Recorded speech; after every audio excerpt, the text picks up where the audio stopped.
Welcome to Shri Shri food. આજે આપણે બનાવીશું કેરીનો મુરબ્બો. કેરીનો મુરબ્બો ટેસ્ટમાં ખૂબ જ સરસ લાગતો હોય છે અને તેનો ટેસ્ટ ખાટો મીઠો હોય છે. તેને આપણે આખા વર્ષ માટે બહાર જ બરણીમાં ભરીને રાખી શકાય છે. આજે આપણે તડકામાં મુરબ્બો કેવી રીતે બનાવવો તે બતાવીશ. તો તેના માટે અહીંયા મેં રાજાપુરી કેરી લીધેલી છે 500 ગ્રામ. કેરી આપણે એકદમ કડક હોય એવી લેવાની છે અને 500 ગ્રામ ખાંડ લીધેલી છે. પહેલાં આપણે કેરીને છાલ નીકાળી તૈયાર કરી લઈએ. અત્યારે મેં રાજાપુરી કેરી લીધેલી છે.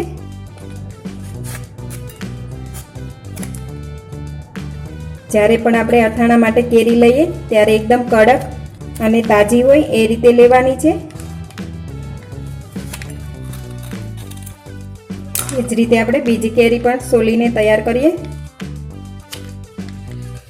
હવે આપણી બંને કેરીની છાલ નીકાળી તૈયાર કરી લીધેલી છે. હવે તેને છીણીને તૈયાર કરીશું.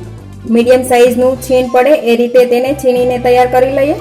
આ વધારે મોટું થશે એટલે મીડિયમ સાઇઝનું આપણે છીણશું.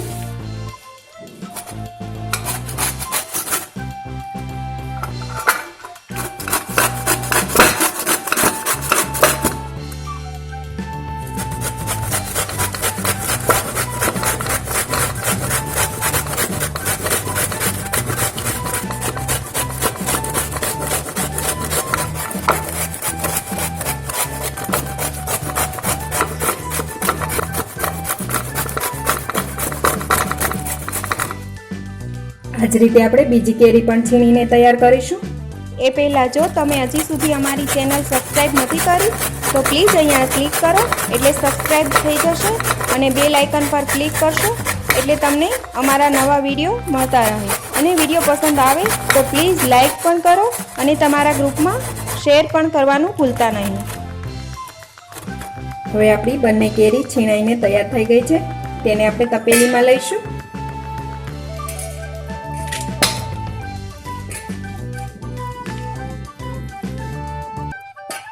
તેમાં ખાંડ નાખીએ.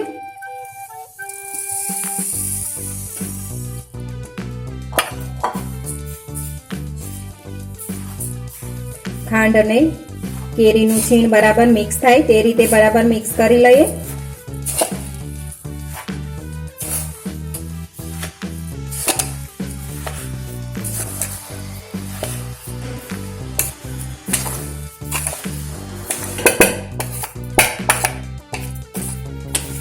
હવે કેરી અને ખાંડ બધું બરાબર મિક્સ થઈ ગયું છે.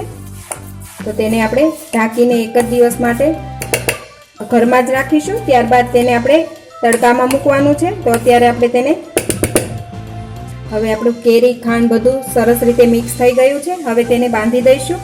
આ રીતે આપણે પતલું કપડું હોય તેવું લેવાનું છે અને તેને દોરીથી આ રીતે બાંધી દઈએ.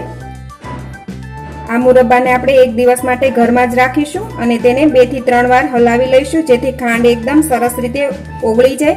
ત્યારબાદ આપણે બીજે દિવસે આપણે તડકામાં મૂકીશું. આ રીતે કપડું થોડું ટાઈટ કરી લઈશું.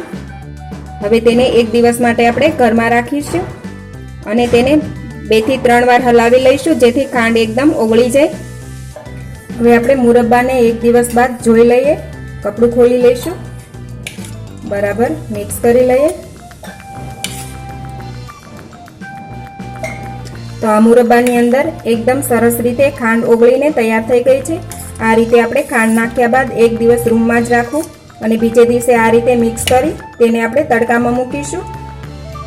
સવારમાં આપણે તડકામાં મૂકવાનું, સાંજે ફરી તેને આપણે રૂમમાં લઈ લેવાનું અને ફરી બીજે દિવસે આ જ રીતે હલાવી કપડું બાંધી તડકામાં મૂકવાનું. આ રીતે આપણે 4 થી 5 દિવસ માટે મૂકીશું અને તેની ચાસણી બરાબર ઘટ થઈ જાય ત્યાં સુધી રાખીશું.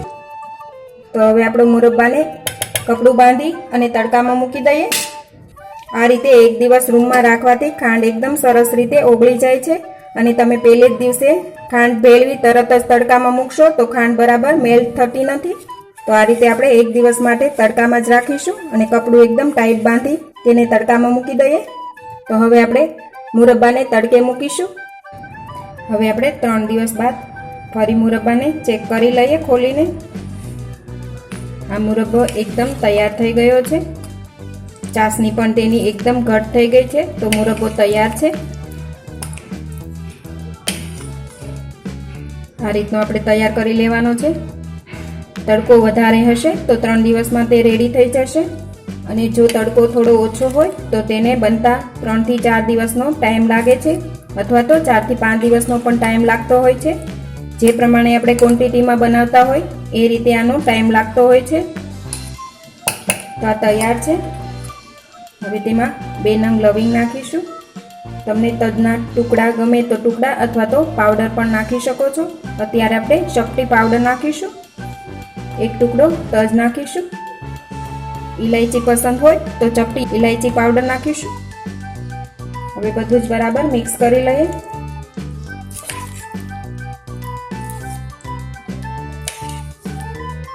આ મુરબ્બાને તમે કોઈ પણ ઉપવાસ કર્યો હોય તેમાં તમે ખાઈ શકો છો. તો આપણો મુરબ્બો તૈયાર છે. તેને તમે બરણીમાં ભરીને આખા વર્ષ માટે રાખી શકો છો અને ખાઈ શકો છો. તો મુરબ્બો તૈયાર છે. તેને આપણે એક બાઉલમાં લઈશું.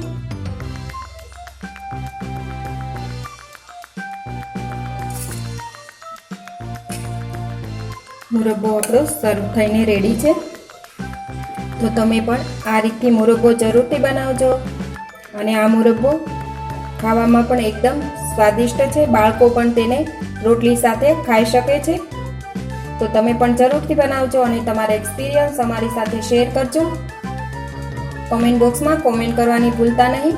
તો ફરી મળીશું એક નવી રેસીપી સાથે.